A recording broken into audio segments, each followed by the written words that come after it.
अस्सलाम वालेकुम। मेरा नाम डॉक्टर अब्दुल्ला इशफाक है और आज हम बात करते हैं गुर्दों की पथरी के हवाले से। ओपीडी के अंदर, हॉस्पिटल्स के अंदर मैंने बहुत से पेशेंट देखे हैं जो कमर दर्द के साथ आते हैं। बाद में पता चलता है कि उनके गुर्दों में पथरी है, या फिर अक्सर को पहले ही पता होता है क्योंकि उनकी फैमिली हिस्ट्री होती है या पहले ही डायग्नोज हुआ होता है। तो दोबारा जब पथरी की दर्द होती है तो हॉस्पिटल में इमरजेंसी में प्रेजेंट करते हैं। ऐसे लगता है जैसे पथरी का जो गुर्दों की पथरी का मसला है, ये हमारा कौमी मसला बना होगा कि हर आए में से दूसरा, हर दो में से एक जो है वो पथरी का शिकार है। तो जानते हैं इस वीडियो में कि गुर्दों में पथरी जो है वो कैसे बनती है, उसकी वजूहात क्या है, इलाज क्या है, टेस्ट कौन कौन से करवाने चाहिए और बचाव के लिए खुराक कौन सी अहम है। तो इस वीडियो को आपने एंड तक लाजमी देखना है। इसमें कुछ अच्छी जो है हेल्दी टिप्स आपको मैं बताऊंगा गुर्दों में पथरी से बचाव के हवाले से। तो सबसे पहले हम वजूहात जानते हैं। तो सबसे जो मेन वजह है वो डिहाइड्रेशन है। अगर आप पानी का इस्तेमाल बहुत कम करते हैं अपनी आम रूटीन में, ख़ास तौर पे सर्दियों के अंदर अमूमन पानी हम कम पीते हैं, जिसकी वजह से डिहाइड्रेशन बॉडी की रहती है और एक रिस्क फैक्टर है, कॉज है किडनी स्टोन्स का, पथरी का। इसके अलावा अगर आपकी फैमिली हिस्ट्री है, फैमिली हिस्ट्री बहुत मैटर करती है। अगर आपकी फैमिली में ये मसला रह रहा है, लोगों आपके फैमिली में किसी को गुर्दों में पथरी थी पहले, तो बहुत चांस है कि आप में भी कल को पथरी डेवलप हो सकती है। तो उसके लिए आपने एहतियात करनी है। इसके बाद डाइटरी हैबिट्स बहुत इंपॉर्टेंट, सबसे इंपॉर्टेंट रिस्क फैक्टर है या कॉज है। उसमें एक है, अगर आपकी डाइट के अंदर नमक ज़्यादा है। अब नमक क्या करता है बेसिकली, जो क्रिस्टलाइजेशन है, जो क्रिस्टलाइजेशन का प्रोसेस होता है, जो सॉल्ट्स उनकी क्रिस्टलाइजेशन करवाता है बेसिकली। अगर हाई सॉल्ट आपकी बॉडी के अंदर नमकियात ज़्यादा होंगी। इसी तरह अगर आप शुगर ज़्यादा ले रहे हैं या अगर आपकी डाइट के अंदर high protein, rich protein diet आप इस्तेमाल कर रहे हैं, ये सारी मैं बताता हूँ आपको। अब हाई प्रोटीन डाइट कौन कौन सी होती है? दाल हो गया, गोश्त हो गया, चावल हो गए, मछली हो गई। इन चीज़ों का अगर आप इस्तेमाल, मक्खन हो गया, इन चीज़ों का इस्तेमाल ज़्यादा कर रहे हैं आप, तो चांस है कि पथरी बन सकती है। इसी तरह अगर आपकी बॉडी के अंदर यूरिक एसिड ज़्यादा है, यूरिक एसिड ज़्यादा है, तो भी पथरी का बहुत चांस है कि आपकी बॉडी के अंदर बन सकती है। इसी तरह अगर आप मीठी चीज़ें ज़्यादा इस्तेमाल कर रहे हैं, हाई शुगर इनटेक है, उससे भी पथरी का चांस बन सकता है। इसी तरह हाई ऑक्जेलेट यानी ऑक्जेलेट डाइट अगर आपकी ज़्यादा है, जिसमें आप कह लें कि पालक का इस्तेमाल ज़्यादा करते हैं, साग का इस्तेमाल ज़्यादा कर रहे हैं, अगर आप चुकंदर का, नट्स का इस्तेमाल, ड्राई फ्रूट्स का बहुत ज़्यादा इस्तेमाल करते हैं, चॉकलेट्स का इस्तेमाल ज़्यादा करते हैं, तो उनमें भी बहुत चांस है कि पथरी बन सकती है। इसके अलावा बहुत सी ऐसी मेडिकल कंडीशन है जिसमें पथरी बनने का चांस बहुत ज़्यादा होता है, जिसमें सबसे कॉमन, सबसे ऊपर हाइपर पैराथायरॉयडिज्म के जो पेशेंट्स होते हैं। इसी तरह जो डायबिटिक पेशेंट्स होते हैं, जो जिनको गाउट का मसला होता है, जिनका यूरिक एसिड ज़्यादा होता है, या फिर जिनको आईबीडी होता है, इन्फ्लेमेटरी बाउल डिजीज़, उनके अंदर बहुत चांस है कि पथरी बन सकती है। तो या जिनके अंदर बार बार, जिनको पेशाब का इन्फेक्शन, रिकरेंट यूटीआई जिनको रहता है, उनमें भी बहुत चांस है कि पथरी बन सकती है। इसी तरह ओबेसिटी, मोटापा एक बहुत अहम वजह है गुर्दे में पथरी बनने की। इसके अलावा बहुत सी मेडिकेशन है जिनकी वजह से गुर्दों में पथरी बन सकती है। तो इसमें अगर आप एंटी सीजर ड्रग्स, या जिनको मिर्गी के दौरे पड़ते हैं, उसके लिए कोई दवाई ले रहे हैं, या स्टीरॉइड्स का जो यूज़ करते हैं, उससे पथरी बन सकती है। या फिर जो स्टीरॉइड का या डायूरेटिक्स का जो इस्तेमाल करते हैं, उससे पथरी बन सकती है।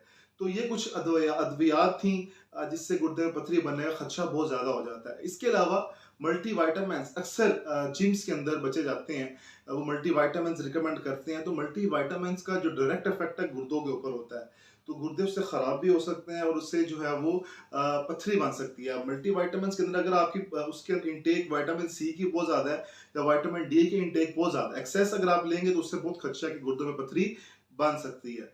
तो ये वजूहात थी। अब पता कैसे चलेगा सिम्टम्स क्या है गुर्दों में पथरी की? तो इसमें सबसे पहले ये है कि कमर में दर्द और शदीद दर्द होती है कमर में, जो कि आगे की तरफ आती है और नीचे की तरफ भी जा सकती है, जिसको हम रीनल कॉलिक कहते हैं। और इतनी शदीद दर्द होती है कि मरीज से बैठा नहीं जाता है। इमरजेंसी में मरीज आता है तो उसको उस टाइम हमें फौरन पेन रिलीफ के लिए पेन किलर लगाना पड़ता है, काफ़ी स्ट्रॉन्ग।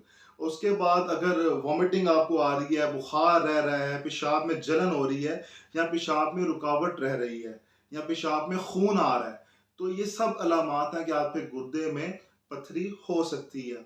अब कौन कौन से टेस्ट ज़रूरी हैं? तो सबसे पहले जो इसका जो इन्वेस्टिगेशन ऑफ चॉइस है, वो तो है सीटी स्कैन, नॉन कंट्रास्ट सीटी जो है वो हम करवाते हैं, लेकिन एक्सरे से भी, एक्सरे एब्डोमेन से भी कुछ पथरियां जो एक्सरे एब्डोमेन से डायग्नोज होती हैं। कुछ के लिए अल्ट्रासाउंड करवाना पड़ता है एब्डोमेन का, साथ आपको सीबीसी इन्फेक्शन देखने के लिए कि उस पथरी की वजह से कोई इन्फेक्शन तो नहीं हो गया, या फिर यूरिन कंप्लीट एग्जामिनेशन करवाना पड़ता है, यूरिन कल्चर करवाना पड़ता है, 24 आवर यूरिनरी कलेक्शन करके उसको एग्जामिन करना पड़ता है। तो इस तरह के बहुत से टेस्ट हैं जो कि आपने करवाने होते हैं अगर आप पथरी का शिकार है, आपके गुर्दों में पथरी है।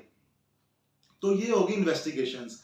अब हम बात करते हैं ट्रीटमेंट क्या है इसका। तो ट्रीटमेंट इसमें सबसे ज़रूरी है, पथरी का साइज़ क्या है, पथरी की लोकेशन क्या है और पथरी की टाइप कौन सी है। अब पथरी की 4 किस्म की टाइप्स होती हैं, पहले मैं उसके बारे में बता दूं। यूरिक एसिड से पथरी बन सकती है, जिसको हम यूरिक एसिड स्टोन्स कहते हैं।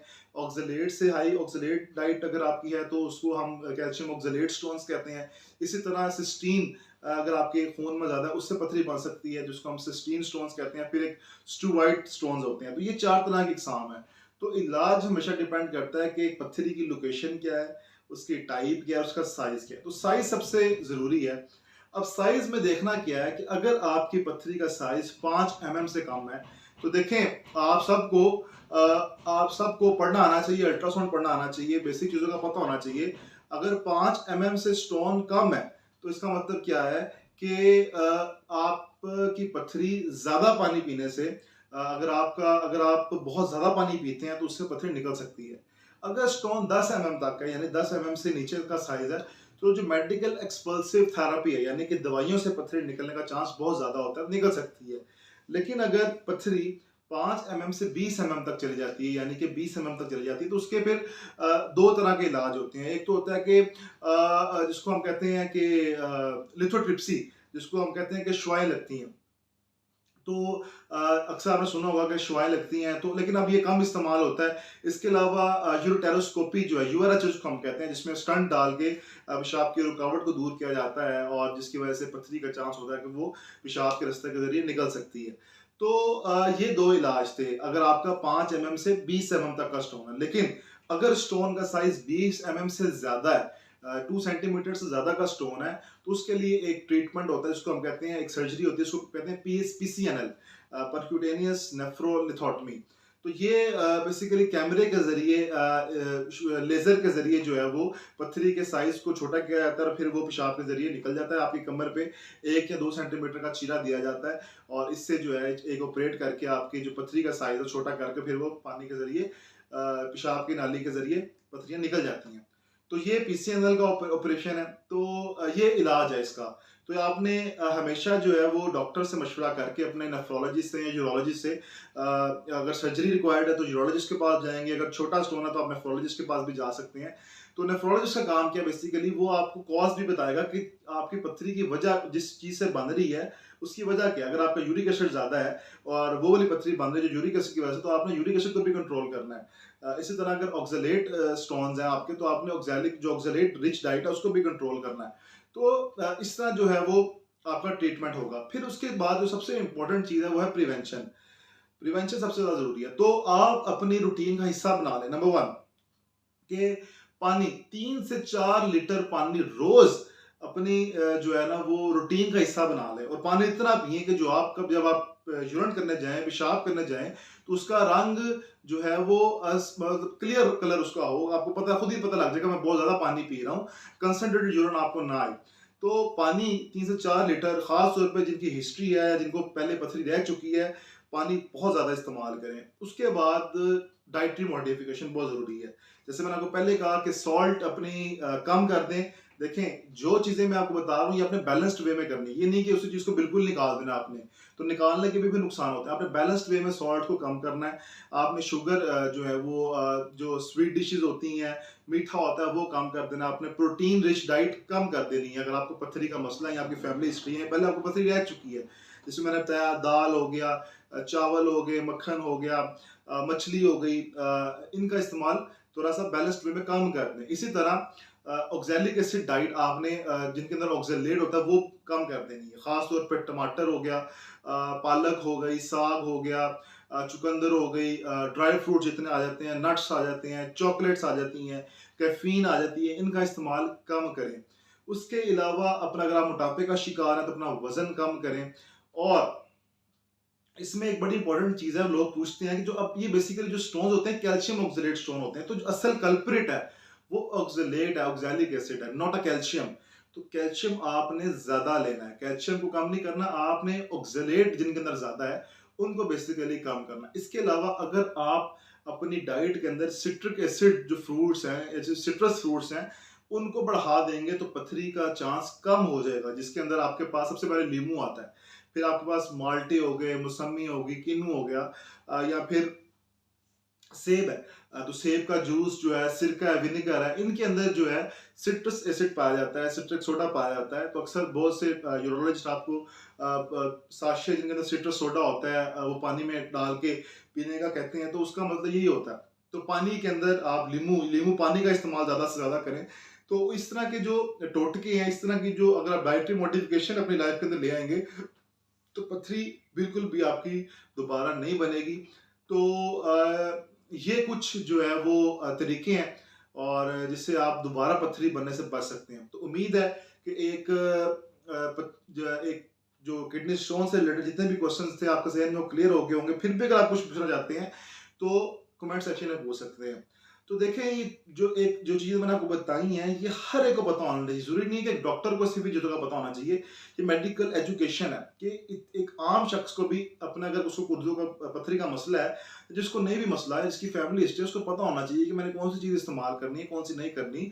तो ये अवेयरनेस के लिए बेसिकली वीडियोस बनाई जाती हैं और आपको पता होना चाहिए आपने कौन से टेस्ट करवाने हैं, कौन सा ट्रीटमेंट करवाना है। तो अगर हम मेडिकल एजुकेशन तो लेंगे तो बहुत सी जो डिजीजेज है उनकी प्रेवलेंस आहिस्ता आहिस्ता कम होना शुरू हो जाएगी। तो इजाज़त दें, हाजिर होंगे नेक्स्ट किसी डिजीज़ के बारे में आपको बताऊंगा। तो इजाज़त दें, अल्लाह हाफिज़।